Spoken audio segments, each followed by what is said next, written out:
program is the Active Center. Analyzing the sudden spring 2026 collapse of Cesar Chavez's legacy.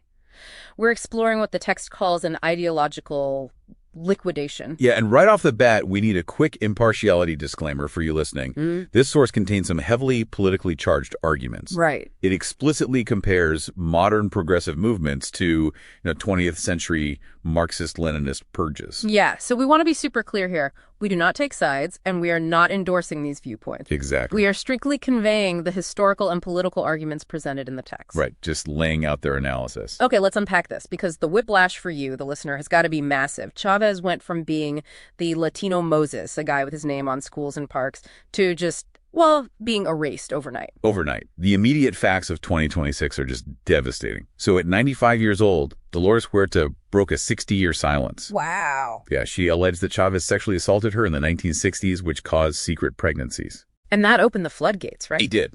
Other survivors, like Ana Murguia and Deborah Rojas, came forward right after. And the United Farm Workers. The union he founded. Exactly. They instantly distanced themselves. They canceled marches, festivals, everything. It's like this horrific abuse allegation was an earthquake, but it ruptured this pre-existing ideological fault line. So what does this all mean for his broader history? Well, what's fascinating here is how the source frames it.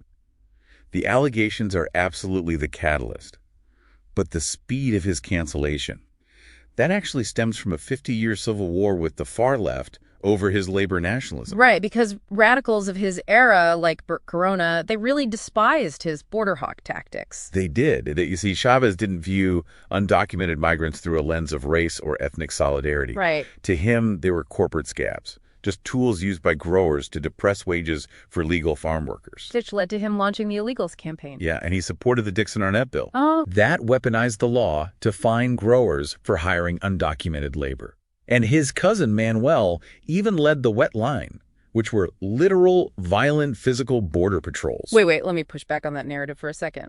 Didn't Huerta also champion those nativist strategies? Oh, she did? Yeah, I mean, she actively lobbied against undocumented labor and leveraged INS raids, right? She was absolutely a core architect of that strategy. But the text draws a really sharp distinction in their rhetoric. Oh, okay. Huerta eventually backed down and questioned the derogatory language, but Chavez, he completely refused to drop slurs. He doubled down. Yeah, he famously stated he would deport his own mother if she broke a strike. Man, that is uncompromising. And that radioactive rhetoric is what made him the prime target for this modern demythologization. And that 50-year grudge provided the blueprint. I mean, the text actually compares this rapid erasure to Maoist struggle sessions. Yeah, or erasing Leon Trotsky. Right.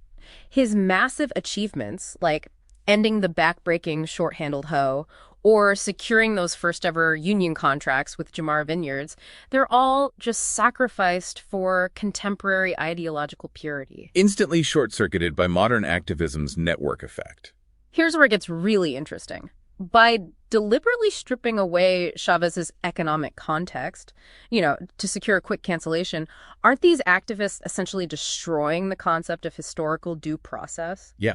And if we connect this to the bigger picture, that is exactly the source's thesis. Right. When a movement prioritizes its immediate revolutionary needs over human complexity, the result is an incredibly efficient but hollow purge.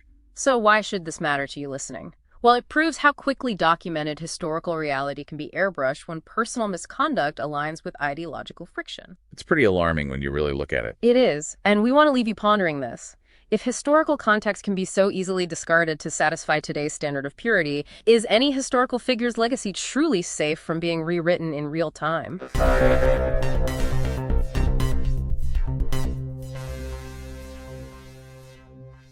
Hello, and thanks for listening.